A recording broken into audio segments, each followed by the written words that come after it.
यहाँ हम बात करेंगे आपका वित्त आयोग की। तो वित्त आयोग की थोड़ी सी बात कर लेते हैं। एक्चुअली मेरी स्लाइड में वित्त आयोग के बारे में भी थोड़ी चीजें हैं, तो ये भी थोड़ा हम डिस्कस कर लेते हैं, क्योंकि पंचायती राज हम कंप्लीट कर चुके हैं। देखिए, वित्त आयोग जो था इसकी स्थापना 1951 में हुई थी, और वित्त आयोग का गठन भारत के राष्ट्रपति के द्वारा किया जाता है। आप सभी को पता है वित्त आयोग या आपका जो मिनिस्ट्री ऑफ आपका फिनेंस का कमीशन होता है, वो एक कॉन्स्टिट्यूशनल बॉडी है, संवैधानिक निकाय है।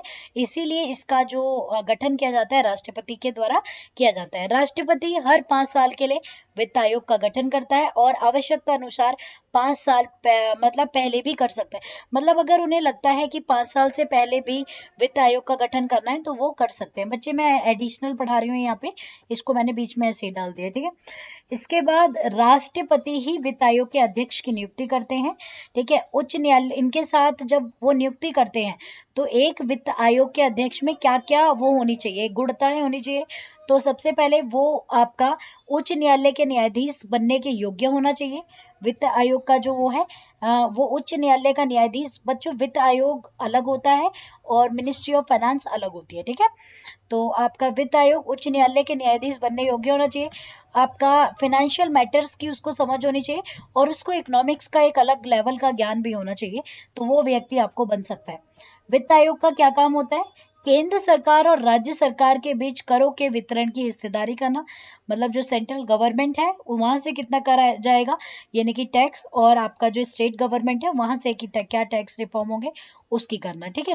इसके साथ साथ राजस्व का कितना प्रतिशत केंद्र के पास रहेगा और कितना राज्य के पास रहेगा, ये भी डिसाइड करता है आपका कौन, फिनेंस मिनिस्टर कमीशन, ठीक है। तो इसका बेसिकली यही काम होता है, रिकमेंड करता है ये कि कितने प्रतिशत केंद्र को देना चाहिए, ठीक है, और कितने प्रतिशत आपका स्टेट को देना चाहिए।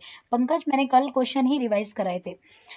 फर्स्ट वित्त आयोग जो बने थे केसी नियोगी बने थे, 1952 से लेकर 1957 तक 5 साल रहे। इसके बाद फोर्थ रहे बने थे वाई वी रेड्डी, ठीक है। इन्होंने विजय केलकर को रिप्लेस किया था, जिन्होंने बाद में जाके विजय केलकर को रिप्लेस किया, और विजय केलकर की रिकमेंडेशन पे भारत के अंदर जीएसटी आया था, ठीक है। तो ये भी याद रख लेना, ठीक है। तो विजय केलकर को इन्होंने रिप्लेस किया, और विजय केलकर की रिकमेंडेशन पे ही जीएसटी आया। इसके बाद राज्य वित्त आयोग का गठन आर्टिकल 243 के तहत किया गया है, यानी कि जो राज्य वित्त आयोग, तो सेंट्रल होता है एक तो वित्त आयोग और एक राज्य वित्त आयोग, तो आर्टिकल 343 के तहत इसका करा गया है गठन, ठीक है। तो ये भी आपको याद रखना है। तो बच्चे, वित्त आयोग इसमें था थोड़ा सा, तो वो मैंने आपको बता दिया। तो मेरे प्यारे बच्चों, करंट में हमारे वित्त आयोग के, आपसे एक मेरा सवाल है, करंट में वित्त आयोग के अध्यक्ष कौन है, यानी कि आपका chairman of finance commission, finance commission में करंट में कौन चेयरपर्सन है। तो ये आपको मुझे कमेंट सेक्शन में बताना है। तो जल्दी से मेरे प्यारे बच्चों, जल्दी से मुझे बता दें।